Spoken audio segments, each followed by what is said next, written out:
I'd like to start off by welcoming all of my students here. Fins up. Let's start. This is homecoming weekend, of course, and we're celebrating this homecoming weekend, and it's a very exciting time for us indeed. All of you are very special guests, every single one of you. But I'd like to introduce a couple of you so you can see how distinguished these guests are today. First and foremost, our president, Dr. George Hanbear is here. Dr. Hanbear. Our Vice President, Jennifer Anderson, is she here? Yes, she is. Board Trustee member and all-around great guy, Paul Salarulo. And since this is homecoming, I'm honored to present to you one of our own, DBA, Tom Carnes, who is being honored as the Distinguished Alumni tonight.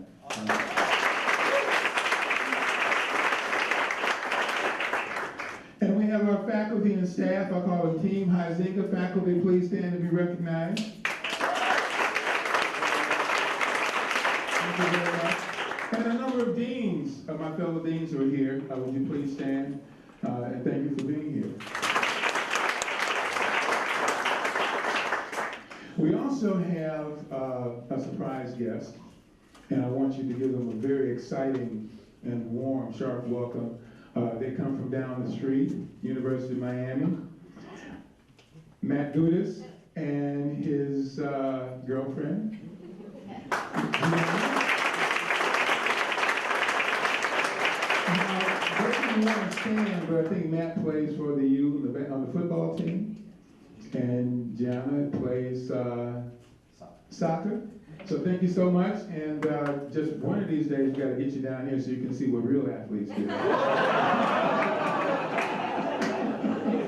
had to get that one in there. And last but not least, I would like to introduce the wife of Mr. Goudis, Monica. Please stand.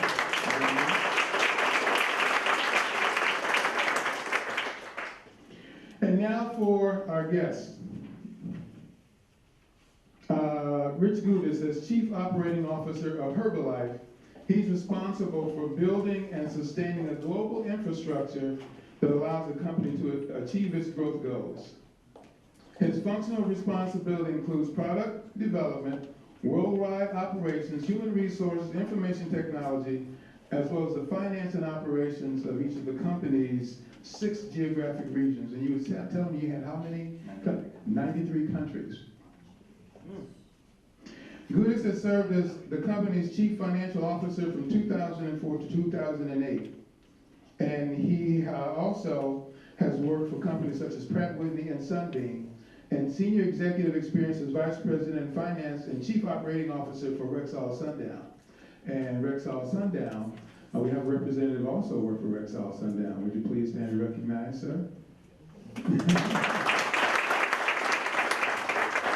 Rexall Sundown, as you know, there's a name on our building, Carl DeSantis building. We work for Carl DeSantis. We've been listening to some great stories about Carl DeSantis.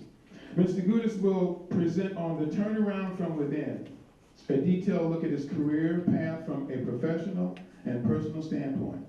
And he's going to present to you his 10 top tools for success. Without further ado, Mr. Goudis.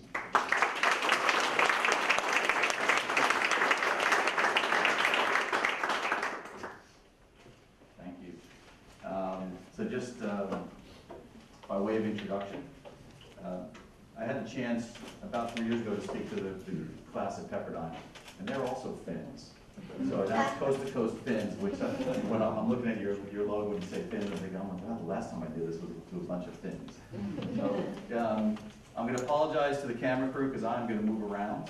So you're going to have to be really good like ESPN, right? It's tough in an audience like this because there's so many different folks here, right? There's students, faculty, professionals, my wife, right? So I really have to watch what I say. But because this is an academic environment, I'm going to focus on the students. Okay, so what I'm going to try to do is hit themes with you that you're either experiencing right now, because I'm going to pick up my life from high school. And then some things maybe you're thinking about or you're dreaming about, right? And then I'll talk about my intersection here with Nova, et cetera. The name on the top of the building, Carl DeSantis, is finishing out a lot of stories about Carl, but very fortunate Gary Cotton is here with me today. Gary was the CFO for Carl, and Gary actually hired me, so it's nice to have one of my mentors here. And then very surprising to have my son show up today. And the first thing I asked him was, are you missing class for this? And he assured me no, and I said, oh, well then you must need money, right? Why else would he come up here, right? Exactly. So I'm going to be guarded in my comments because there's only some things you want your children to hear, right? Matt, today it's all blinders off, so you can hear some things you probably never heard before. But, so let me start with this. And as I was thinking about coming out here this week from Los Angeles, my wife and I were in church on Sunday, and the priest got up there, and obviously there's a lot of things going on in the church right now. And what he was talking about, that change is living.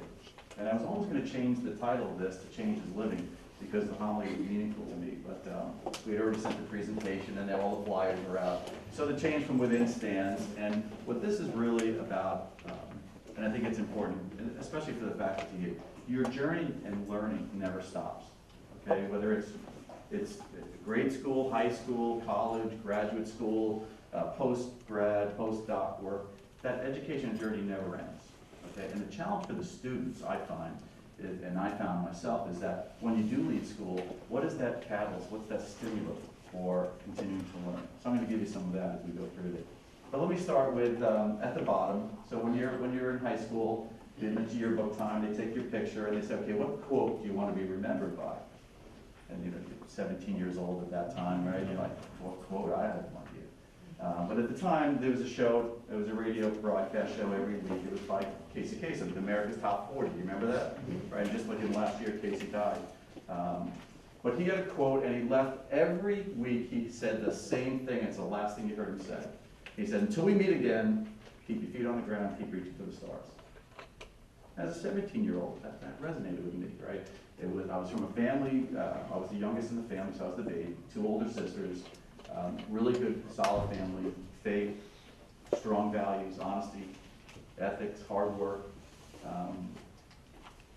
And it just seemed right to me that, I wanted to achieve, I didn't know what I wanted to achieve, whether it was wrestling and I just wanted to beat the person that I was against, if it was football, I just wanted to make sure I got positive yardage, if it was track, I always wanted to have a faster time, right?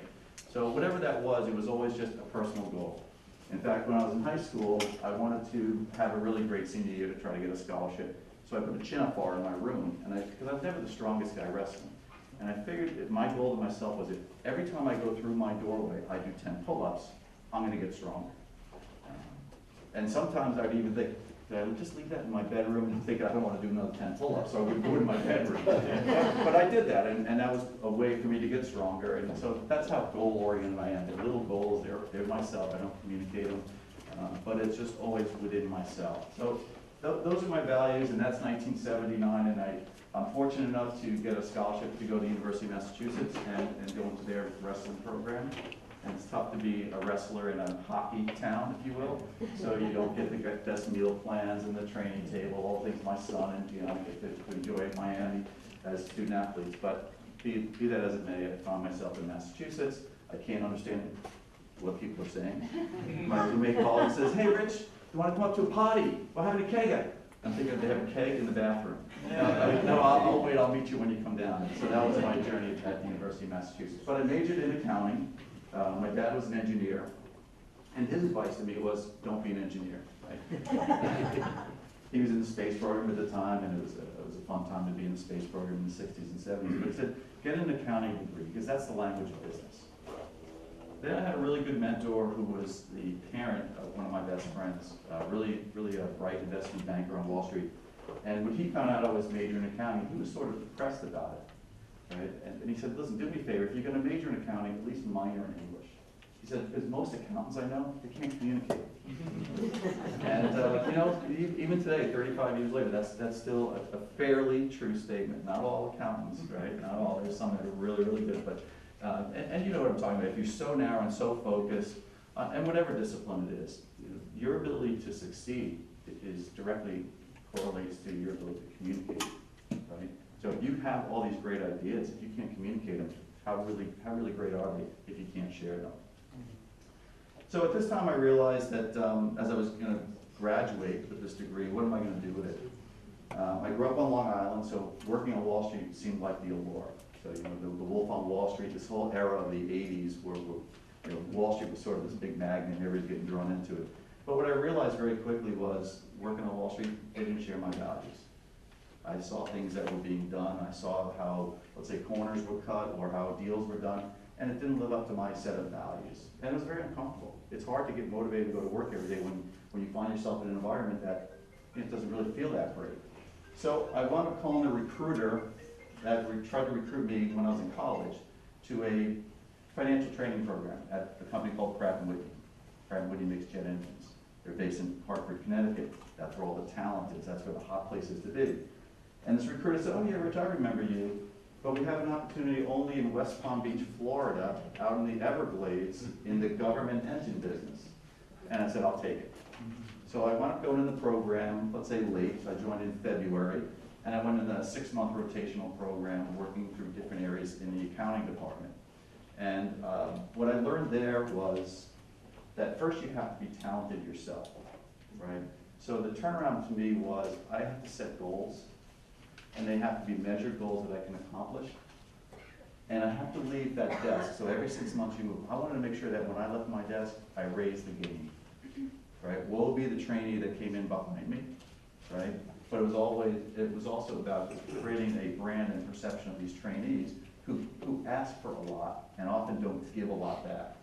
So my first lesson for the young folks in here is when you go to work, make sure that you leave whatever that assignment is better than you found it.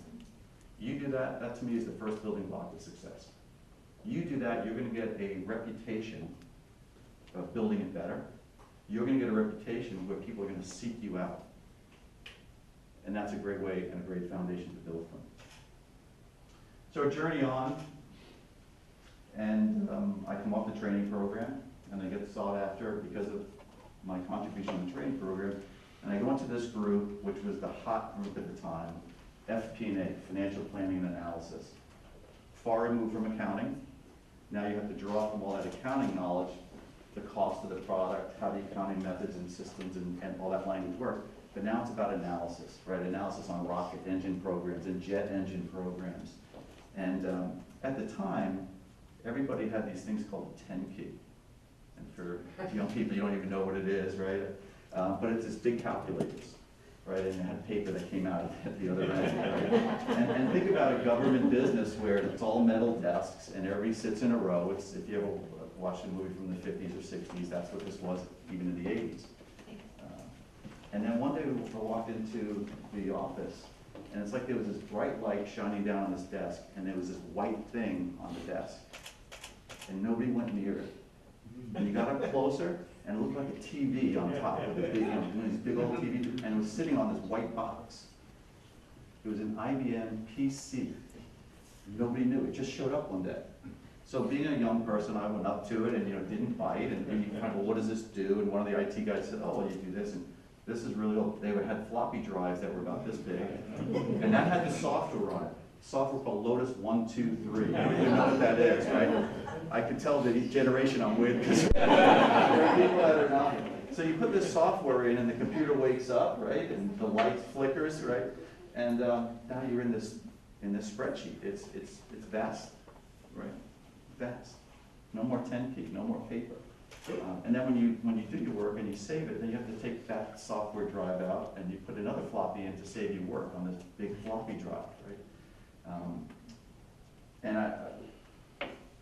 As I grew, what I realized was that my change had to come from within, that I had to embrace that technology. And it sort of goes without saying today. I mean, everybody's got iPhones, iPads, mobile devices, right? And we're evolving. But at that time and in work, that wasn't where everybody flocked to. So I found myself teaching other people how to use this machine, how to make use of this to be more productive. And we took what used to take a day, so we do these return on investment analyses, and it was on a hardware system where you put in all these elements and you push a button and something would happen on some Cray computer somewhere. And what we realized, we could do this on our own little PC. I could actually do this from home on my PC. I'd hit the button, and it would take 20 minutes to calculate all these calculations, all these regression analyses over 30 years. But you had that flexibility. And that was embracing technology. It wasn't something somebody came and said, you have to do this. It was just seeking that out. And it was about raising my game, right? That using this old 10 key wasn't going to be good enough. Using these ledger sheets wasn't going to be good enough. It was just embracing of technology and then sharing that with other people. I'll tell you a quick story about Nova University. So I get off the training program, and now I get this opportunity to go for my MBA. So the choice was either leave and go seek an MBA at a traditional 2-year program. So I went to University of Florida, I went to some other schools. But Nova seemed to me just fell on my lap, and it fell right, and this is why. So I'll give you the comparison in the local market. There was an FAU opportunity and basically the Nova opportunity. And why I selected Nova was because it was on weekends. And my feeling was that if I could work during the week and just take that Friday afternoon, really I left at 3 o'clock, got down here by 5, right? And then all day Saturday, that I could commit to work. And I saw that there was a difference. There were kids that I graduated from my training program with that went to FAU. And there was a perception that when these kids left at Tuesday and Thursday afternoons early to get down to Boca Raton, that there was a perception of, are they special? Why aren't they working as hard as I am? And that perception was reality. And for me, it was easy because I was there, right? So I'm one of the young people that's still there, working whatever hours, and I just took off on the weekends. So I was living in Stewart at the time, and coming down here, that's sort of a drag, right? So I found on the turnpike there was a little rest stop. So that became my Friday night hotel in the back of my car. And then I would drive over to the beach and take a shower, right? And that was my commitment to trying to make myself better. And I didn't have a dad that was telling me to do this. It just sort of felt right, and it was sort of like you had to be hungry and work for it. And so my message to the young folks is, this is not going to be given to you on a silver platter. You know, that silver platter ends. It ended for a lot of you when you left home, right? But you know, there was still a platter there. You still had a meal plan. Somebody was cooking for you. Then you moved out into your apartment, and then what was it? Peanut butter and jelly sandwiches, or waffles, or whatever you could throw together, right? And we'll talk about your nutrition deficiencies later. But in the professional world, it's all the aggressive phrases you hear, right? Eat or be eaten, right? Swim or sink. I mean, it's real. And you only have one time in your life to make a first impression. Now, as you move around, you get a second and a third time to make those first impressions, right? But that first day on the job, boy, oh boy, you better not have your iPhone out. You better not be peeking at that thing at 10 o'clock because you got a text, hey, how's work going? Leave it in the car, trust me, because first impressions carry for a very long time. Sometimes, unfortunately, they never change, right? So I got my MBA here. And it was a struggling time for me because here you're getting enlightened about bigger topics than accounting and financial analysis, right? Where we were very beneficial to have, my economics teacher was actually a Bahamian minister who used to fly in. My statistics teacher was a NASA engineer who would come down from Daytona. So we had all these amazing people that were doing real work, enlightening us. And then I go back to my desk on Monday, just doing my little menial work, if you will. And so I had a gap. And I started to think, okay, I'm being enlightened, but I'm not really utilizing it. And I felt like there was this gap, like I should probably be 35 years old going through this program, not 26. So to fill that gap, I started to say, well, you know what? I don't know what kind of leader I want to be. I know what kind of person I am. I'm very grounded. But when I went through the training program, I worked for different supervisors, different types of people. And some people you're attracted to and drawn to. Some people you're not. Some people give you performance reviews that are very comprehensive and encouraging. Some people are very demeaning and beat you up. So what I started to do is I started to read. And again, nobody told me to do this, but I started to read biographies about successful people. So the first one, and this one is really meaningful to me because I still carry this message today. Lee Iacocca at the time, so again, a few young people, Lee Iacocca, what you should know is you will use his products for the rest of your life, right? It was either, when he was at Ford Motor Company, he developed Mustang, right, which you want at this age. Then when he went to Chrysler, he developed and worked with the minivan group, which you'll eventually have someday when you have children. And then you go back to the Mustang when you're in your 50s, where you want that hot, cool car. Right? So Lee Iacocca is a person you want to read about. But Lee Iacocca, when I was reading his book, he had this comment at the bottom that just locked in my brain. And that was basically the way I internalized it was, I will do whatever it takes throughout the week. I will work whatever hours it takes. But at least 2/7 of my life are going to be with my family, right? That's my regeneration, if you will, right? My rest period, but it's going to be focused on my family. And today, back then, this was what Lee said was that this was Monday through Friday. Today, it's just in my mind, right? So the available hours in my brain and my body, I'm going to at least try to spend 5/7 of it with work, and sometimes it's an email, but then it's back to having dinner with your kids. Right, it's an email, or it's a phone call, or it's a conference call today, and then it's, hey, let's go take a trip and do this, right? So, but it's that whole 5/7, 2/7, and I think that balance is very important. If you get out of balance, a lot of the things you work hard to prepare for are not going to work. And you see it all the time in work. You see people, you hear things like, I got burnt out. Then you get burnt out, then relationships don't work. Relationships don't work, especially at home, foundation falls apart, right? So this is the seeking of balance, okay? And also figuring out what that balance means to you. So what I would suggest is read. If you have it, and it's hard when you're in school to read, I get it. But for those of you who are out, even faculty, read about successful people. And you're going to get these little nuggets. And to this day, this is a very influential comment that he said. And there's a lot of other things I remember from this book. I'll tell you a funny one. So his name's Lee Iacocca. He's in Ford, and he has to go down south to make a presentation. And he's thinking, gosh, Lee Iacocca, they're not going to like some New York Italian guy. So he flipped his name around, and he said, I'm Iacocca Lee. Because he figured Lee, generally the South would put that South except Lee. True story. And they said, well, what's his Iacocca name? Oh, it's some old family name. But hey, Mr. Lee, how you doing? And on it went, and he was accepted and embraced by the Southern charm, right? So again, just all these little things that you remember 30 years later, but you get these insights. And on each of these slides, I'm going to share with you different insights that were meaningful to me at that time. So in 1987 was important. I was married. And this is very important. So this is that life partner, and this is building the foundation, right? So talk about balance, and balance by yourself is one thing, and being self-centered and self-focused and self-driven. But once you get into that partner relationship, it's about us. And I think we all know, right, with the divorce rate today, I think it's over 50%, that us falls apart a lot, right? We become selfish, or we don't learn how to grow and share. So this was very important to me in my life for two reasons. One, I'm sort of a planner, so I knew I wanted to marry somebody that could move around. Now, in your time now, and being in a company where we have 93 countries, right? Moving around is, you all accept it as young people that you're going to move around, right? You're not going to have the entire career here in South Florida in this beautiful weather in a tax-free state, trust me. Right? All opportunities. So you have to be flexible, but you know that. But growing up in the 70s in New York, on Long Island, you didn't know about that, right? People still, they live their whole life, whole career, 30, 35 years at one company, right? Today, that's very rare. Right?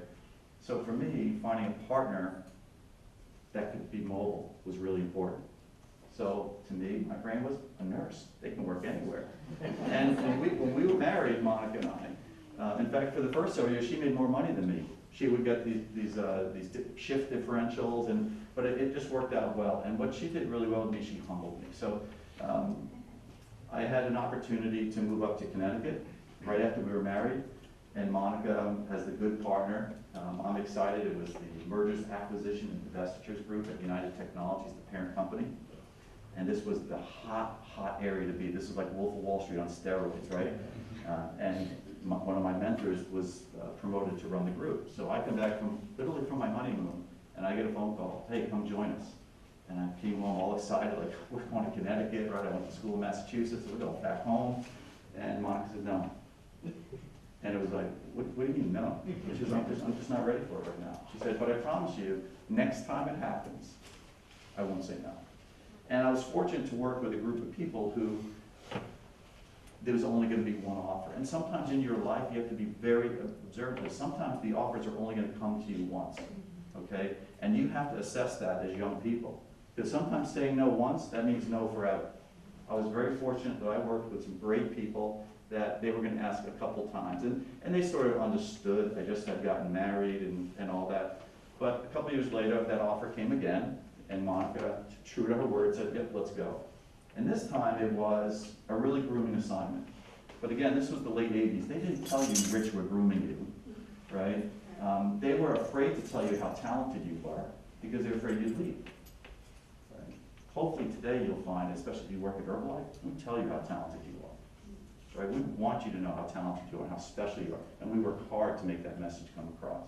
But back then, this was, you gotta look at some old movies, but this was a hard time. Watch the movie 9 to 5 with Dolly Parton, right? These were hard times. Again, some people chuckling, but this was a brutal environment back then. You were pushed down, it looked, right?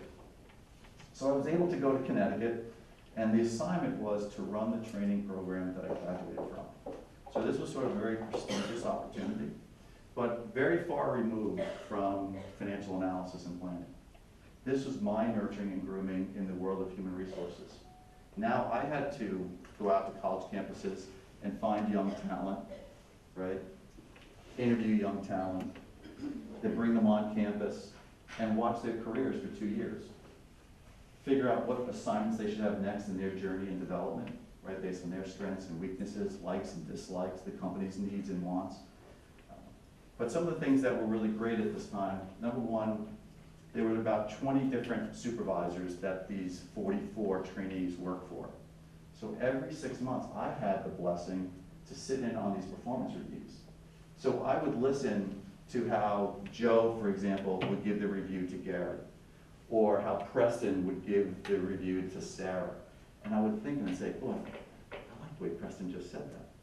So this was learning for me that it's sometimes, and I see some folks from Herbalife here, what we say is it's not what you say, oftentimes it's how you say it, right? I can look at you and say, hey, you did a really crappy job the other day, right? But it's how you say it, and you feel good, like, I wouldn't be that aggressive, right? I'd say, hey, I know you can do that, right? I mean, my son knows that, right? It's always raising the bar. Hey, great job, but I know you can do that.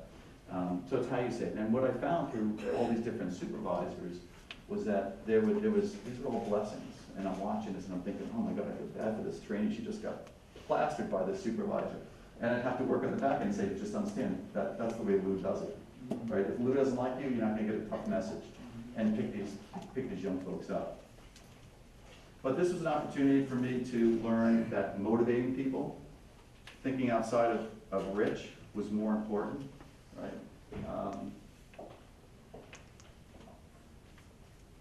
This was 1999 when I went to the training program, so I missed it. But what I realized here was that it was surrounding yourself with talent was what was going to make me more successful. I was starting to get through these levels, if you will, that you're going from not just how you do as an individual and how you contribute, but more importantly, the team that you create and the contribution of that team is more important.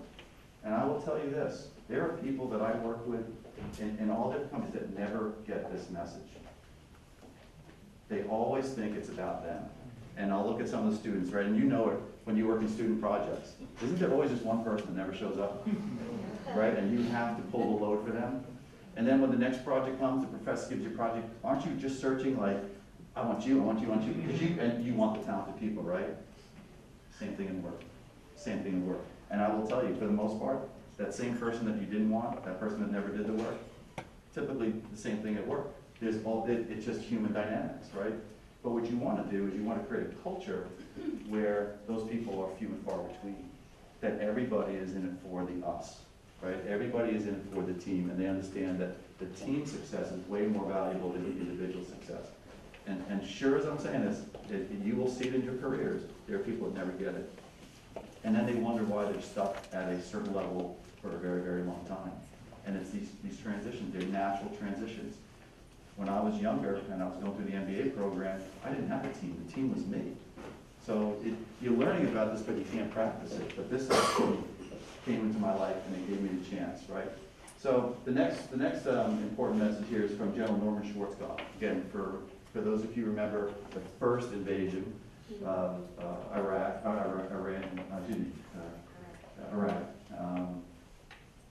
He was the commanding general, right? And what he made sure was that he was surrounding himself with talent. So here was a guy that was based in just south of Tampa, Florida. All his talent was in Tampa, and they had to move and run those operations, right? Very successful and very much a motivator. And one of the lessons, again, from his book, when he was a young boy, his dad was in the military, and his mom would let him go visit his dad. His dad was in the European theater at the time. This was back in like the 50s. And he tells a story where he was out on it was basically, I don't know, an oasis in the desert, in a tent, basically a tent city. And they were meeting with, I think it would develop the Pakistanis at the time. And his dad said, eat everything they give you, even some things you're not gonna like, right? That's being acculturated. He said, and look in their eyes. The size of their pupils will tell you how excited they are and how engaged they are. The bigger the pupil, the more excited they are. And this is, Norman's telling us this story in his book, and years later, that's what was one of the best things he learned when he was coaching and mentoring and leading his troops. So again, it's about reading, and some of it's business people, some of it's military people, but they were all, for me, it was leadership, right? So I encourage you to do this and put it by your bed, because they're little reads, but you will pick up things that will help groom you and modify what you're thinking to create what I hope is great leadership. Okay?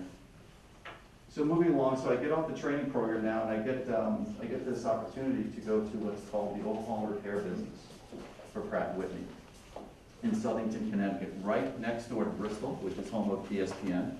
Right, so that was really cool at that time to go down there, fledgling little company. But at the time, this division was a cost center. This was basically the warranty center.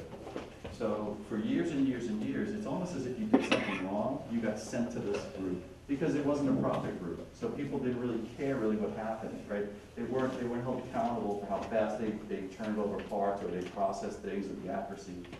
So they had an unsatisfactory audit, and they had let go of the accounting manager, and they were looking for a new person to come in and run the group. And my name came up, and I got sent down there. It was a dictatorship, if you will. It wasn't like I volunteered. And I'm thinking, gosh, I just did this great job on the training program, and I'm getting this crappy assignment. And I'm looking at my son, because sometimes you do great things, and then what you get, you're like, why are they giving me this? It's like I did something wrong, right? But what they were doing, they were challenging. And at the same time, at the very high level, they were trying to turn this group around. And they figured the way to turn it around was to seed it with talented young executives. So I went in accounting, there was a person that went in engineering, a person went in quality, a person went in human resources. And it was this young group of talent that was, one of their jobs was to turn the population around, right? To raise what was there. And I'll give you a couple stories. So this whole idea of treat the troops like your family, this is Colin Powell, right? So after I read Schwarzkopf's book, then Colin Powell was the next one, and he was just a brilliant leader. And he had a command in Europe, and this was it was East and West Germany. And what he realized that his troops were dragging, if you will. They weren't performing that well when they come in the morning. And so he started asking questions.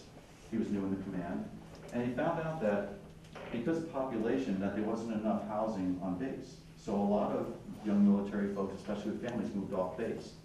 And what they found was that on the military salary, they couldn't really make ends meet, so that a lot of these guys were getting second jobs. So they were coming in fatigued. So when he found out about that, he said, how can I expect these guys to be their best if we as the US military aren't giving our best, right? And my son knows this, I always ask him, I said, did you give me your best? If you're giving me your best, I'm giving you my best. Okay? And this came from a great military leader. Right? So at the same time, my daughter was born.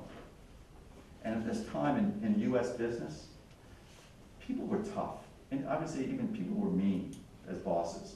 And quite often you'd see people socially or get to know their family, and they'd say, oh, Preston's this wonderful guy. And you think, not the Preston I know, right? Because Preston was different outside of work than inside of work, right? His family, oh, Preston's a piece of cake, and right?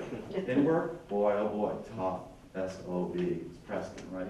And what I realized when I'm holding my daughter and I'm looking at this young, beautiful thing, I'm thinking, how can I treat her any different than I would want to treat my employees?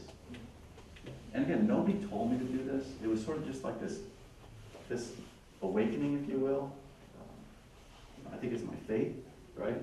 And what I looked at was my employees, and I said, I'm going to make sure they know I love them. And employees know it, right? I see people smile. You know when people care about you. You know what's fake and what's not fake. Right? So I'll give you a story. There was a gentleman there that was basically running the group as the supervisor of the county. He'd been there for about 15 years. And technology was still evolving, so it was a lot of it was working during the day. Sort of like that 4:30, 5 o'clock time was my time to walk around and spend time with people. How you doing? How's everything going? Because during work, it's just fast paced. And I find when I get to this person's cubicle, the light was always on, but he was never there. Right? He had a way to sneak by. My office was sort of on the way out, but he found another way, and he was sneaking out of work. Right? So, come time for his performance review, and I'm thinking, I'm going to love this guy. I'm going to talk to him just like I talk to my children.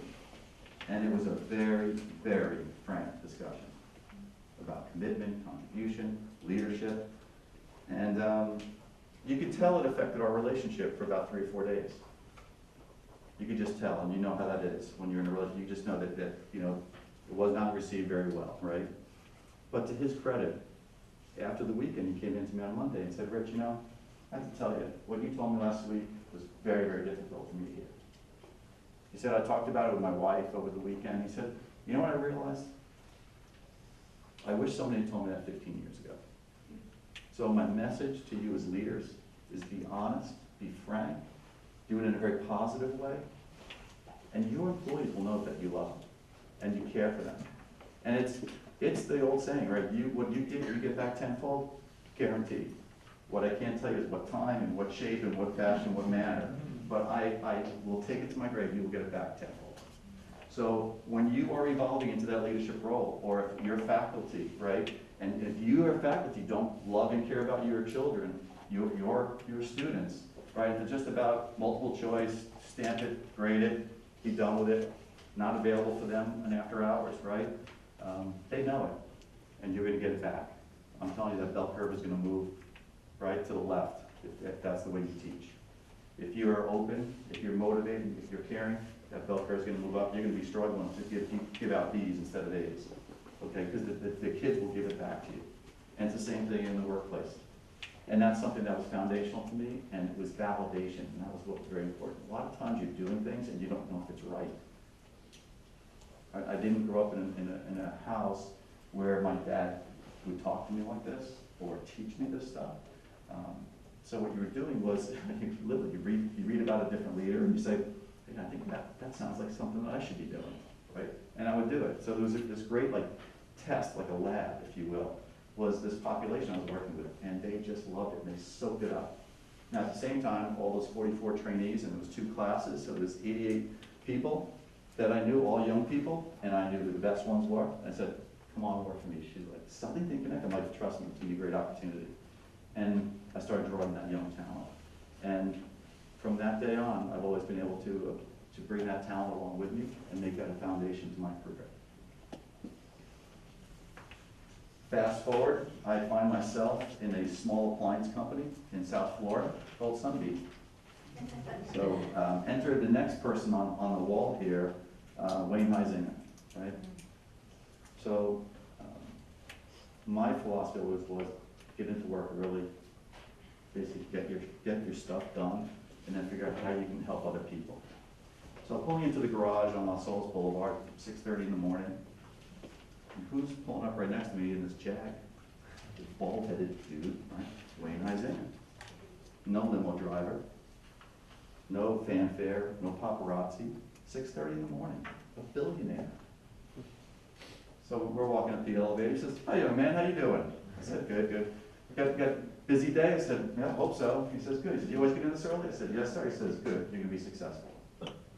That was my intersection with Wayne. And this is a guy who's a billionaire. He doesn't need to get in at 6:30 in the morning. This is a guy that can afford to be driven, right? Drives himself. again, back to values. And people see this stuff, right? And this is how you motivate and lead teams, because not everybody working for Wayne, right, could get a limo to work, right? Wayne, at that time, there was no preferred parking. First come, first spot. So Wayne was like, I'm gonna be first in and park my car. Now, he may have walked home, right, had breakfast, but his car was right now. But that was the environment, and look how successful this man's been, and how he's influenced his community with giving back, right? So, as I'm evolving my career, I find myself at this small appliance company run by a CEO at the time who had come out of GE. And when I read the 10Q and the 10K, it would sound like this great company. So I left Pratt & Whitney, I joined this company, and when I get inside, I see, oh my God, there's politics and fighting and fiefdoms. It was like a hornet's nest, and I'm thinking, oh my God, I did the wrong thing. I never should have left Pratt, right? But you learn to stick it out, you make decisions, right, and you make the very best of it. And so there's a lot of dynamics going on in my life at this time as it relates to business. So I was learning professionally how to evolve from being very tactical and being very analytical to then developing strategy. And the example here was that I was running financial planning analysis for the corporation at the time. And as I traveled around and met different people, everybody sort of brought me into their little private chamber, if you will, and shared their stories. You know, Preston would say, hey, everything's great here at Household, but you know, the guys at Outdoor, they stink, they're this or that. And the guys at Outdoor would say, hey, everything's great, but International is really terrible. They waste money, they fly first class. And everybody was right at the top. The leadership was just poison. So here's this young guy, and everybody's just talking to me. And so part of it is being approachable, right? You want to be seen as we talked about it earlier, a white sheet of paper. Right, everything starts with a white sheet of paper. Don't go with any preconceived notions. Listen and absorb. Right? That's why you have 2 ears and 1 mouth. Right? That should be the proportion of what you do. Okay. So this time, what I realized was that this is Sun Tzu, right? Hard to read some of this writing; it's so complex. But this was a simple phrase that strategy without tactics don't work, and tactics alone don't work. Right? It had to be about strategically driven. And today I carry this with me wherever I go. Everything starts with strategy. Because if you don't know where you're going, and don't know how you're going to get there, how you're ever going to get there, how you're ever going to measure if you did it right, okay? So this was my evolution here, and what we wound up doing was defining the turnaround for Sunbeam at the time. Now, 90% of it was great. The execution was good, but we had leadership that pushed it too hard. And you've all read what's happened to Sunbeam after that, and got to a point where, again, my ethics and integrity felt uncomfortable. So even though at the time I had equity in the company, at the time I think it was probably worth about $3 million, which to a 36-year-old is an amazing amount of money, still is today. But things didn't feel right. I saw things from an accounting standpoint that just didn't make me feel right. I saw business practices that didn't make me feel right. Now what do? You have a dilemma. I have 2 children. I have a mortgage. I have all this equity, but it's on paper, so it's sort of fake, right? What do? You just leave? Well, you got a plan. Right? So I plan my exit, and then I find through a relationship this great mentor, Gary Goudis. Gary's the CFO at Rex all the time, and they were looking for their next generation. So Gary and all of his peers are saying, okay, who's my next person going to be to succeed me? And Gary and I, and we intersected. So in 1998, I left Sunbeam because of just this comment. You can work your tail off academically, career-wise, but when you see things that aren't right, if you have a hunch, my guess is they're not right. Your hunches, if you're solid and you have good values, they don't mislead you. Right? And what I would do, I would encourage you, act on your values, not on your emotions, act on your values. And to me, what I realized is that money is not happiness. Never was, so I didn't have much. And at that point I realized, and it's not going to be, that's not what's going to define me. And that was tough. Wall Street's going crazy at the time. All you're reading about is all these young contemporaries of mine from the class of 86, and how well they're doing, all on the score sheet of financial, right? And that's what's in your brain. And it's hard as students, right? You look and say, am I ever going to live in the house my parents where I grew up? Or, you know, especially in Fort Lauderdale, there's so much wealth, right? You look at the cars, you look at the boats, oh my goodness, right? So it's human nature to set those as expectations or as wants and desires. But I can tell you, if you think that that's an equal sign, wow, well, that's just a bad place to be. And you will be in an Enron situation before you know it. And it's not a good place to be. So I would encourage you, your values don't lie to you, and your values really don't change. What you learned up to 6 or 8 years old in your home, right? That's your foundation, and act on it. So again, reputation takes a lifetime. In my case, I'm 53 years old. It's a lifetime to get to where I am and to get the reputation. If you talk to people on Wall Street about Rich, right? They'll all say the same thing: honest, high integrity, truthful, accessible, all those things. And boy, if you look one way, you let something pass by that you know is wrong, that all goes down the toilet. And don't think that people will not catch it.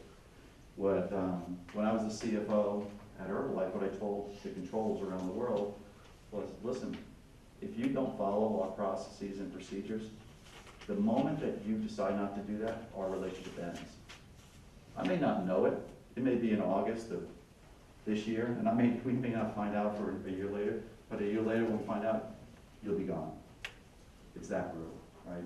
So this was a life lesson for me that kept coming back to me, and it guides me today, and I'll talk a little bit about Herbalife and why that's so important at Herbalife today for so many challenges we're going through.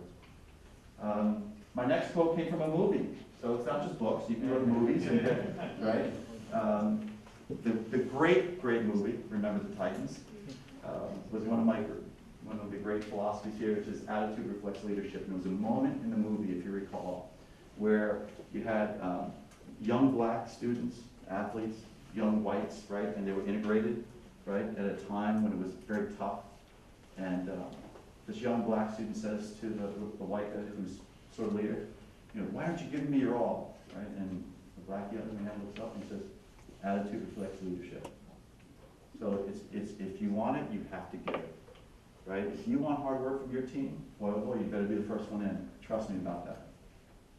Your team looks up and sees you wandering in at 9 or 10 o'clock, and that's for anybody, professional, students. They're going to say, well, I'll do the same. You have to give it. And it has to hurt when you're giving it. Otherwise, you're not giving enough. Trust me. And sometimes you're going in there and you're thinking, God, I'm doing this just, you fill in the blank, but it comes back tenfold. Trust me. I've seen it time and time and time and time again. And it's something to really think about. It has to start with you. If you don't like what you're seeing at work, if you don't like what you're seeing in your relationship, when you look in that mirror, the first person that's got to change is the person looking back at you. Don't think that it's going to work the other way. You will be disappointed and you'll never move forward, especially running a big organization. So as I continue to evolve, right, from this person doing Lotus 1, 2, 3, and then having the human resource relationships, and then going from tactics to developing strategy, then what I realized was I had to spend more time cheerleading. And that's hard for me. I'm probably more of an introvert, believe it or not, than an extrovert. So this coming up here and speaking to you, I'm like, why me, right?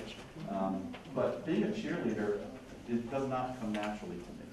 But I realized that if I wanted the very best out of my team, right, my employees, I had to spend more time being a cheerleader. I had to recognize, even sometimes where you struggle, but and especially for those people that you're not sure really if they're giving you their all, but if you can find just one thing that they do well and celebrate it, it's remarkable how they respond to it. It's remarkable, and try it, right? Take a test case, take someone in your life that's on that margin, and spend some time, and then recognize them for it, and watch how that relationship changes and gels and nurtures. And that, as leaders, that's your responsibility. Nobody told me that, but at my stage, if I'm not spending time cheerleading and finding reasons to celebrate, you can definitely be in a hole. You can just look and say, nothing's perfect, right? Nothing is perfect. You don't score a touchdown on every single play, right? So somebody didn't block, right? You can come in the huddle and yell and scream at each other, right? Or you can just let that be gone and say, okay, why did I miss the block? Do I need help? And communicate, right? But if the quarterback comes in or the coach comes in and yells and screams, why did you miss the block? Where's your attitude? Versus, hey, I know you slipped off and I saw that. I know you can get it next time. Right? That's the cheerleader, right? And that's what you have to find in yourself. Even if it doesn't come naturally to me, so I have to work at it. So for you that are sitting there and thinking the same thing, just try it once, and you will get validated that it's right. And hopefully with that validation, you get a little more comfortable doing it. It comes a little bit more natural, and then what you're going to create is a bunch of disciples that are doing it, and that becomes infectious. That creates changing culture. That's powerful. Steve Jobs. If you haven't, this is now my technology. This is YouTube, right? So 2 YouTubes that you should watch if you haven't. One is this commencement address that Steve Jobs gave back in '05. This is when I think he just finished his first battle with cancer. So if you haven't seen it, even as an adult, extremely powerful messages coming from this amazingly brilliant, innovative leader, okay? And the second one is the commencement address, I think a year ago at UT in Austin, Texas, given by a Navy SEAL. I don't know if you had a chance to see that, but if you haven't seen that one, absolutely powerful. Powerful, powerful message. But the idea here is be confident in your leadership abilities. Your employees will see it, your students will see it. If you're not confident in what you're teaching and your content, if you're just basically taking somebody else's textbook and saying, hey, chapter 9, quiz tomorrow, right, and you're not expressing your experience, making it personal for those students, right, how are they ever going to learn from you? They might as well just read the books, and we don't need teachers. And gosh, that's terrible, right? We know that that's not the right answer. So, and it's hard. It's hard to continue to reinvent yourself. But as teachers, that's what we expect as students.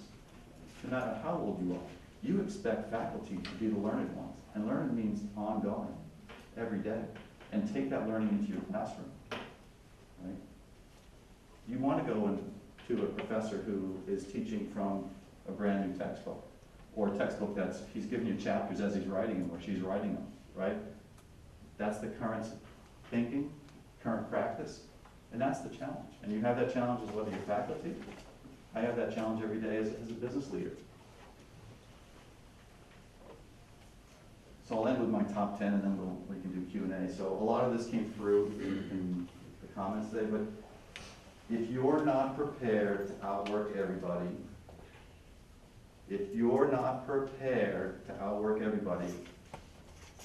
then absolutely set your expectations on the consequences. Okay? And now I'll embarrass my son. I'll give you an example. So, because you came up here, Matt, you're going to get embarrassed. So, in our household, to get a car from mom and dad, we're a very blessed family, right? You had to have a 3.5 GPA. So I was working, and Monica calls me up on my way home from work, says, Matt got his report card today, he's pretty excited, can't wait to show you. And I'm thinking, oh, Matt got a 3.5 or something better, right? So I get home, and Matt shows me his report card, and it's a 3.48. So now I go back to that little accountant, right? 3.48, not 3.5, right? So my son, I know he's very creative, he's like, I said, Matt, this is great, man, 3.48. He says, well, so we go buy a car? I said, no, that's a 3.48, it's not 3.5. He goes, it rounds up. So that's the difference from, Chaminade High School versus Nova, because you would never round up, right? It would be great. So, here I am, and this is a tough love, and it happens in families, it happens with your relationships with students, it happens with your relationship with employees, and here's the lesson. If you want to be the best as a leader, if you want to have the best organization, the best company, you have to have the intestinal fortitude to give this tough love message. So here was mine at home. I'm looking at my son, he wants a car. Does not want to drive his sister's old car. That's a chick car. He doesn't want to hand me it. So I said to him, I'll tell you what, Matt, you think about this. If that report card reflects your very best effort, if that 3.48 is the best you can do, we'll go out and buy a car tonight. That was my message. My son, and this is where you find out, right? Does the apple fall very far from the tree or really close? And to his credit, he said no. So he had to drive his sister's car, the chick car. But sure enough, 6 months later, what's a GPA? 3.78 or 3.9? And you know what? And we went out and bought a car that night. That's the recognition component, right? When somebody does something, you gotta act on it. You can't wait 3 months, 6 months to the annual performance review. You have to act on it. If there's a C student who got an A on a quiz, you gotta call it out. You gotta call it out. If you want more A's from that student, you gotta call it out, make them feel good. They don't wanna go backwards. Right? In work, there are people that do some great things. It's your job to go out and find out those great things. Because oftentimes you're busy, right? So you have to spend time to get out to know your team and give the tough love message. And my experience, tough love comes back to you again and again and again. And in that example I just gave you of my son, hopefully now it's another generation. Because that validated him, hard work pays off, right? Be self-confident, and these next two go together. And I hope you don't find yourself in a situation where you work for someone who is insecure. Because I can tell you that my grooming, and I've been very blessed, that I've always worked for mentors who were so self-confident in their own abilities that what was more important to them was bringing me along, having my voice heard, having my analysis seen, even up to my experience with Gary. Here I'm a senior executive in this company, and Gary's the chief financial officer, and I'm there a week. He says, come on. I'm like, where are we going? He goes, we're going to a senior staff meeting. I said, I'm not a senior executive like you. He said, come on, you're my next, let's go. And right away, Gary was saying, Rich, this is yours, right? I'm gonna help you, right? They know who Gary Kahn is, right? And my company, my board of directors knows who I am. And that's why I went from CFO to COO, right? My CEO knows what I'm capable of. What my job is making sure that they know who's below me. Who is the source of my success? That's more important. Because if it's just you, gosh, then what kind of foundation are you building, right? Are you building a single room house that just stacked and stacked and stacked and stacked and the foundation's weak, right? Or we're building this broad base that you can build a mansion on, right? And that comes through talent and grooming. So these two go together. If you find yourself working with an insecure person, find a way to move away. If it's in a big enough company, try to transfer out. If it's in a small company, I'm just telling you, you are going through your career, it's the most precious thing you have is time in your job. And if you're wasting that time, that's the most precious asset that you're losing in life. Right? You only have that, you're only 26 wants, or 32 wants, or 53 wants. And if you're wasting, even if it's a month or 6 months in that career, especially when you're young, it can change your trajectory. And don't accept it, because you should be better. You're going to a great school, especially those who go on and get their MBA here. You're going to get an enlightenment that's amazing. Hopefully you augment that enlightenment with some other leaders, and I can give you a whole host of other leaders that I've read that didn't make this. And you get these little nuggets, right? This one, next one, number 4, absolutely critical in my life, was pick the right partner. Right? We were laughing just before, happy wife, happy life. If you don't know that one, gentlemen, let's stay afterwards, and we're going to have a rigorous training on that. Listen, today it's different era, right? Today it's dual incomes, it's you're working from remote around the world, right? But trust, having that balance, and to me, that's been everything in my life. And you have to find that right partner that has the same values, that will support you in the toughest times. And for me, I'm very blessed to have that. And that, I would not be where I am today without that. Absolutely not. Treat your employees like family. I gave you a lot of examples of that. And give you a story with my daughter. She's not here, so I can definitely tell this one. She just had her license. And my wife, she's just got, she's one of 13 kids, so she's got years like all over Los Angeles. And my wife said, I don't think Samantha went to that movie. So I think she went to a party that I told her she couldn't go to. So long story short, we caught my daughter in a lie, which is devastating in our house. And I told Samantha, I said, listen, if you were one of my employees, I'd fire you. as much as I love you, I would fire you for lying to me. Because if you lied to me once, how do I know that you're not going to lie to me again? And I am too busy, too worried about all the other children I have at work to stop and think, is he lying to me or is she lying to me on this, and have to backtrack and follow up and go below or go on the side, right? You're too busy. And I told her, I said, listen, I love you. You're blood, so I can't fire you. But understand that there are consequences, not punishment. There's consequences for these actions. Right, so she lost her license and everything for a month and asked through homecoming, which is devastating for a 17-year-old. But you know, that's extremely important. If you give love, you get it back. You give that 100%, you're going to get it back. Not from everybody, not all the time, but I'll tell you, when you're not getting it back, look in the mirror, because it's probably you could be doing a better job to get that extra effort out of that person. Okay? Especially when you're becoming the new leader in a group. Be a cheerleader. Praise in public, reprimand in private. Boy, oh boy, I can't tell you how many times I've seen and been around people that like to reprimand in public. It's one of the most demeaning things you can do to anybody, even your animal, right? Nobody should ever go through that. And gosh, I hope these young people, you never go through that. Right? Hopefully you find an environment and you are the leader in an environment where you only praise in public, right? That's where you want to recognize, that's where you want to celebrate, that's where you want to cheerlead. Work in an industry that you enjoy. I've been very fortunate, whether it was the aerospace business, the appliance business, now the nutrition business. I've always worked in businesses where I'm proud to use the product, fly on the product. I'll give you an example. I was actually working for Gary at the time, and I had gotten a call from a company up in Connecticut, a cigar company. And at the time, cigar smoking back in the late 90s, the .com, a lot of market cap, right? Cigars were the big thing, if you remember. To be the CFO of this cigar company. And Monica and I were at Disney World, I think, at the time, when I got this call from a headhunter. And I said, oh, let me think about it, and I'll call you back. I never told Gary this. And, you know, I woke up in the morning, and after time, I said, I can't see myself working for a cigar company.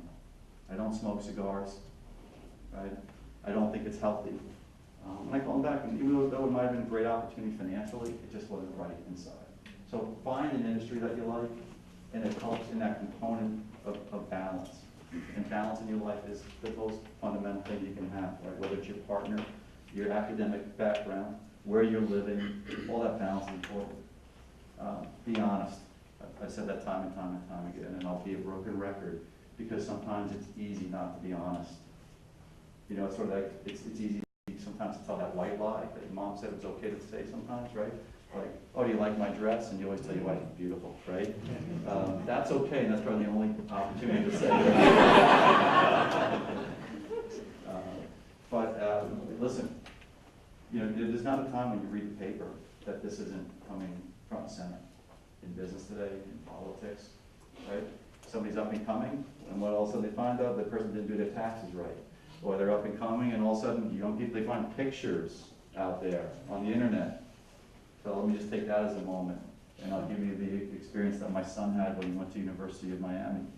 The first day he goes there, the coaches said, you have to friend all the coaches. We want to know where you are, what you're doing, what you're saying, what you're posting, because you are our brand. So I don't expect to see an 18-year-old kid with a beer at a party on a Friday night with University of Miami gear on. And I will tell you, it's starting, that recruiters today, they're digging, right? Because everything's available right on the keyboard. So they're looking at your LinkedIn, they're looking at your Facebooks, they're looking at your Twitters, they're Googling your name. And I will tell you, they find a picture that's not your very best, you define what that is. Well, boy, that's a tough hurdle to get over. When there's hundreds of people for an application for one job, and they find just one reason to just say, slide them out. People looking at me like, oh, I better take that down. but change, right? And understand that that's reality. And it's coming like a freight train. Companies are trying to figure out legally what they can and can't do, not only when they're recruiting you, but once they find that if you're an employee, what do you do? What do you do if you have this employee and you find out through Facebook that there's something going on, right? That may not be, you know, fit for an officer and a gentleman type of classification. What do you do? Companies are struggling with that. And that's going to be big in the legal field, I think, from the HR legal intersection. So be honest, and that honesty today is technology. Watch what you do. Seek work-life balance. We talked about that time and time and time again. What I didn't really talk about was my journey and my faith, which, as I told you when I spoke at Pepperdine, that's a faith-based school, so I got into it a lot deeper. What I will tell you, for those without getting too much depth, I started as an altar boy, I'll die as an altar boy. I go to church, and if they're not ringing the bell, you know, my wife knows my hand's ringing, right? And that's where I am wired, and I am puckered up and wired tight on that. And as I tell it, and the people that work with me and for me, they know it, and they count on it. People always say, and even my daughter, the other day, she says, "Dad, you're so predictable." And I tease my wife, I said, she doesn't realize what a good thing that is. If she can find a husband someday that she knows is so predictable, right? He's not going to be out doing this or doing that. He's going to be doing this and doing that, right? Or if you find a boss who's so predictable, what a good thing, right? But that's Samantha's journey. And one of Sam's friends is here, so I'm sure that story will get back to my daughter. And then lastly, listen, I have, there's a phrase up there, attitude is everything, right? And that's the message I'm going to leave with you. If you are not happy doing what you're doing, you can't hide it. And I will tell you, in the competitive world today, if you're not happy, you'll find someone else who is. They may not tell you, you may not be blessed to be in an organization where they're that honest, but for example, at Herbalife, one of the things we look for is we want to hire happy people. And just think about when you're interviewing, if you're not coming in there with the happiest smile on your face, why would they pick you? This is your first impression. If you're not bubbly, if you're not excited, if you're not enthusiastic, they're not going to remember you. Right? When I was recruiting, I would get over 200 or 300 applicants to interview 18 people in the course of a day at these major universities. You got to limit it. How do you do that? You don't even know these people, right? So some of it you start at the top of the resume, what's their GPA? Some of it you look at the bottom of the resume, right? Are they team players in team sports and team this, or in this club, or are they involved? And then when you meet them, do they have a ugly personality? Are they happy to be there, or are they sweating, right? And they're nervous. You don't get to know them, unfortunately. Practice. Set up your iPhone. Practice. You have amazing technology to help you that I never had in my career, right? But if you're not happy in work, trust me, they're going to find out. It's going to come through on a Twitter and internet posting a picture or something, and they're going to find someone. And you know what? And circles back to balance. If you're not happy, go find something else and be happy. Because if you're not happy going through this life, in this world, at this time, in this country, how blessed we are to be in this country, you're missing it. And we travel the world, and in the last couple of years, my wife's been able to join me. And we've gone to some unbelievable places where it's so sad. You go to countries like India, and you see somebody dressed like Preston with a nice Gucci bag, and right next to that person, somebody naked, just standing there, waiting for the same bus, right? The haves and have-nots right there. And you look in the U.S. and how blessed we are to be here, and business opportunities out of here because of that. Everybody around the world wants to do business here. Everybody in the world wants to do business with the U.S., with you. Everybody around the world wants you as talent, believe it or not. Some of the best balanced talent in the world is here in the U.S. Creative, smart, enthusiastic, change-oriented, right? Embrace change. And that's just a message for all of us, is to be happy. If you're not happy at teaching, your students know it, and the attitudes will go like this. If you're not enthusiastic about debits and credits, right? Well, they say, for every debit there's a credit. If you want to pass, don't forget it, right? If you don't have that attitude in your students, right? They know it. And you're just not giving your all, so how can you expect your all, right? And I'm just finding you're going to work your way down to a C average class. And what fun is it in that?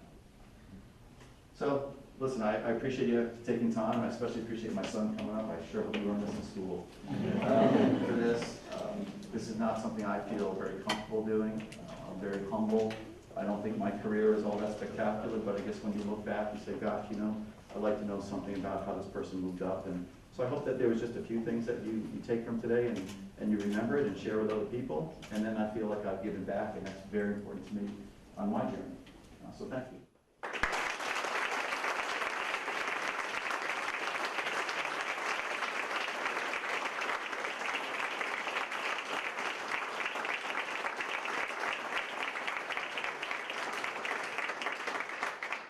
Ladies and gentlemen, sharks and hurricanes. Another round of applause for this.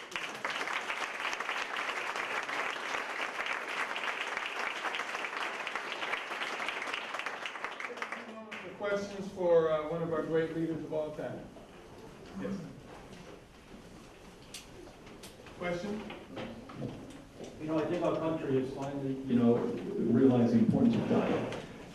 Has your company done any clinical studies on how it can help people with special needs? Define special needs. Well, some people who might be depressed, some people who, that diet can change so many things. I don't know whether your company actually does studies on that.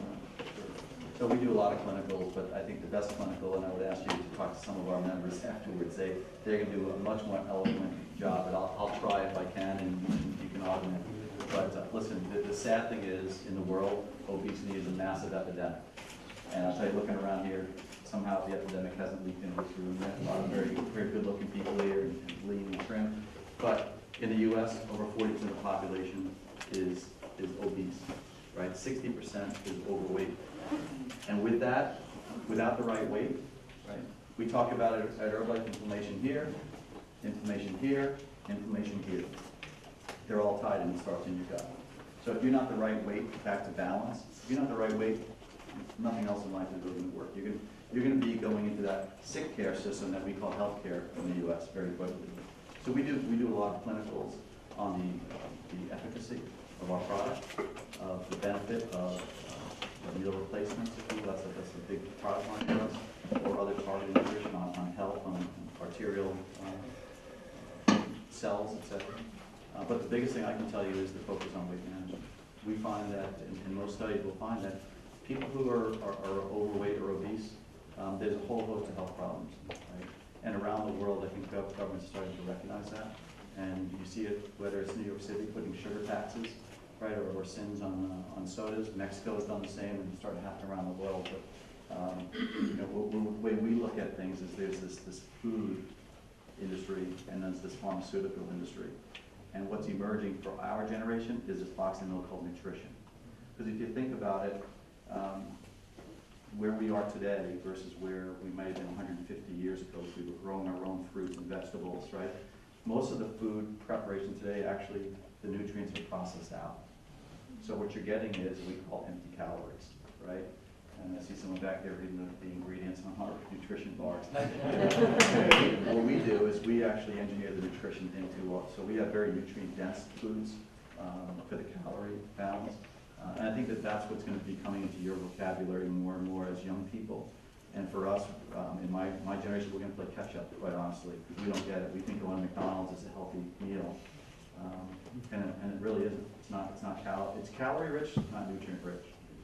So, for example, right now, we're doing a big research with Tufts University on the impact of community health of what we call nutrition clubs. And we just think that it's extremely powerful, not only what our products do, but more importantly, what our members do to get those benefits into human beings. And I'll give you the story. We're very blessed to have a gentleman who's one of our board members, Rich Carmona, Dr. Carmona. He was the 17th Surgeon General of the U.S. And when he heard about the Herbalife opportunity, he came out really as a courtesy to another board member to interview. And when he left, he was so moved by the impact that we were having on community health. He said, this is what I was trying to do as the 17th Surgeon General of the U.S., was bring nutrition into communities, street by street, barrier by barrier, if you will. And that's what we're trying to do on a global basis. So we have many clinicals in the U.S. We've done some in Asia. We've just included a big one in Taiwan with the integration of meal replacements and actually omega-3s and what that does. We've been successful in Russia.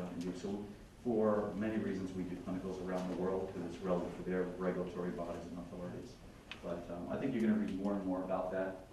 I think that the Affordable Health Care Act is actually a good thing. Maybe all the execution, I'm not going to get into politics, may have been, left something to desire. I can argue as a capitalist, it should have been a capitalistic solution, not a government solution. But at the end of the day, by everybody just being able to visit a doctor, right, and have a consultation, and hopefully what there's going to be is now a learning that we need to help people not get hooked on pharmaceutical products, right? That is the end all. That's not the be all, right? That there is this thing called nutrition, and we need to get on that train. And I'll leave it to my distributor friend, my member friends in the room to take it to a whole nother level who do this every day. But we're just very proud to be a positive catalyst to fight this global obesity issue.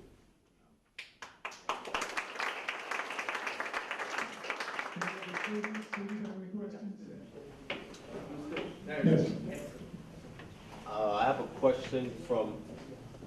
This young man does not need a mic. Take one anyway. I have a question from just like I would say business media standpoint. Because I'm a finance student, I deal with investments and stuff. Excuse me. How do you guys deal with people like, say, Bill Ackman that bring bad press to your company?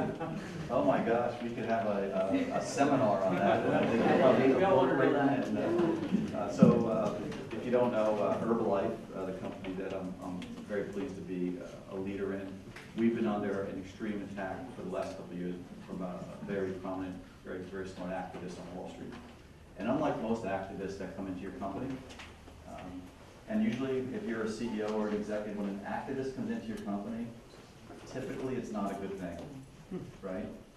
Because typically why they're coming into your business is they feel that there's unlocked value in your company, that you're doing something wrong, you have the wrong strategies, right? And I'll give you an example of a few, right? So you're running eBay, and we should spin out PayPal from eBay because there's unlocked value, right? Or you're at Apple Computer and want a bigger dividend because you have all this cash on your balance sheet. And you can just see what some of these big activists are pushing for, right? We were on the other side of that, which is very rare. We had an activist come in our business that said we were frauds, we were fakes, we were running a Ponzi scheme. And he publicly went through a 3-hour presentation and said, this is a company that's going to go to zero. So he took a short position, for all you financial experts, betting the company was going to go to zero. So it's different, where Ralph Nader had a real impact, and again, young people don't know who Ralph Nader is, but Ralph Nader had a really passion to make the world a better place, right? And he did it through being an activist to encourage improved safety, seat belts and the like, right? So I'd say bring on activism. It's an actual great balance to capitalism, but do it in the pursuit of making things better, yes. Do it because you're trying to eliminate 7,500 jobs, because you haven't done your research well enough to know really what you're talking about. And unopposed, this guy's brilliant. Unopposed, he is brilliant. But he doesn't want to be opposed. So what do we do? I think it goes back to some of these foundations. Right, First of all, damn be honest. Because today's day and age, it's coming out, right? And I'll give you a real life example. So we get a call, our company, from the New York Times, and they said, we're going to do a report because there was somebody at your company that says you were shipping products that had metal in it. Now listen, back to this, you don't know me that well. On my deathbed would that ever happen, right? Knowingly, God forbid, if that ever did happen. But we were starting up a new factory, and we had this new equipment. And as the equipment was being worked in, there were metal shavings in the tracking that had these hoists on it, and some of those shavings, believe it or not, were falling into our powder. But our systems caught it. We had metal detectors, and we caught it. So no product was ever released.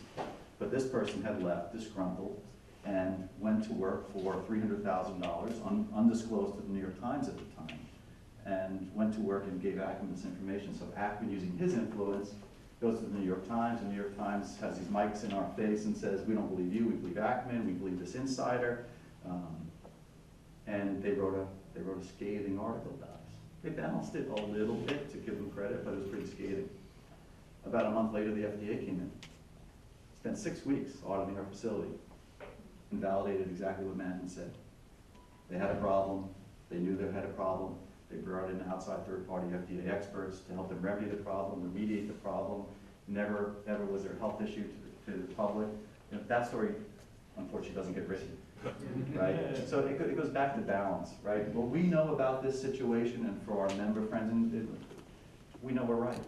We know we're gonna prevail. So imagine sitting at the casino up here, knowing you have the best hand, and you're watching everybody play. And what do? You just let the game play, because you know at the end of the day, you have the winning hand. And that's the confidence that we have. So it's back to that, the stories I was telling you earlier about values. If you're honest and you're truthful, it comes back to you. I don't know when, right? I can't tell you that my spending time with you today, when you might do something to pass that on, but there's gonna be a point in your life where you're gonna do something and you say, I remember that guy Rich, somebody or other, and that's when it's gonna happen. So with this situation, what we do is honest, accessible, transparency. Those are the things you get judged on, right? Most people, when you find out, when something bad happens, this bad that happens in every company. There's things, right, there's mistakes that are made. There's, right, you run, whether it's the Army, whether any large organization, not everybody's 100% aligned. So there are gonna be people that make a mistake. Maybe knowingly, maybe on purpose, or maybe truly by accident, right? But you are measured as a human being by someone that's not in this world. You're measured in your organization, you're measured by others, by what you do when that information comes to your desk. And you have two choices. You can either look the other way, which is weak, right? Or you can deal with it. And we have a culture, we have a bunch of human beings around me that we deal with that. And we deal with it frank and aggressive, and it's like a heart attack. We do not fool around with stuff like that. But that gives us confidence, right? And quite frankly, it gives us fun. Because when you know that you're right, when you know that you're honest, when you know that you're transparent, right? If you bring something to me and say, hey, we found an accounting error, we'll look at it and say, God, we didn't know that. All right, we'll fix it, right? What you criticize people for is when they bring you an accounting error, they bring you a mistake, and they dodge it, they hide it, they say, oh, I didn't do it. How many times have you seen in political life, right? I did not sleep with that girl. And then all of a sudden the pictures come out, right? But in the process, what did that guy do? He brought his wife up to stand with him in front of the media. I didn't sleep with her. And then all of a sudden the pictures come out, right? That's the message you're left with. Why not be honest and transparent? Yeah, I made a mistake. I was wrong, I made a mistake. That's what we want to hear, I think, as Americans. We know we're not all perfect. Back to my example before, we don't score a touchdown every play. Somebody's making a mistake, not on purpose. So with activists, whether they're pro or con, understand that they're deadly serious and they're trying to find and unlock value. And at the same time, Ackman came in on the negative side. Another world-class activist, Carl Icahn, came in on the other side and said, I see value here. And I'll tell you, as much as Icahn for us is a friend, most people would not want Carl Icahn on their board of directors. Right? I'm looking at a lot of the professors here, right? They're agitators, they're activists, right? Our mission may not be totally aligned, right? My mission is to make sure we have the best product, we support our distributors the best, right? His goals may be a little bit different.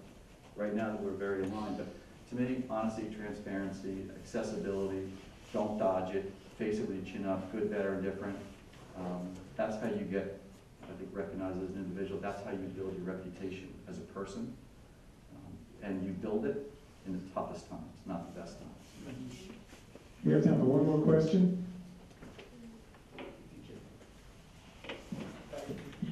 Hi, folks. Today you played a wonderful song for all of us with your presentation, because I'm sitting here beaming, because what you're preaching is love and care. And it works in the classroom, I can assure you, right, some of my students? So my question to you is, I have to give a presentation tomorrow about poverty in Florida. And I'm sitting here, and when you told me about that fellow in India, and I've lived in other parts of the world, do we have poverty in the United States? And if we do, how would you go around fixing it?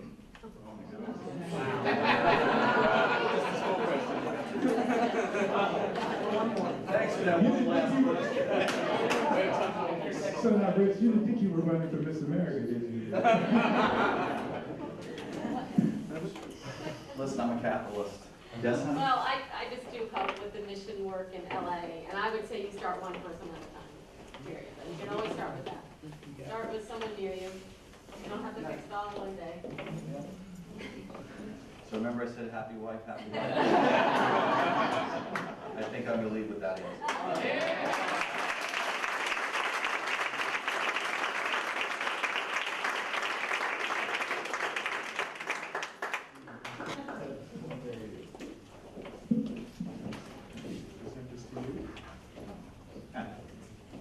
On behalf of all of us here, Rich Goudis, CEO, and STAR, thank you very much.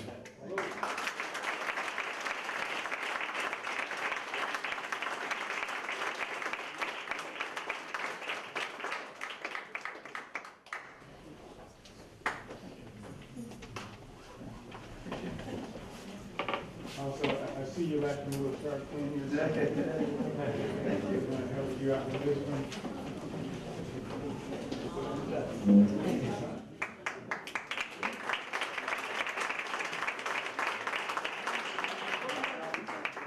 Missing Herbalife then.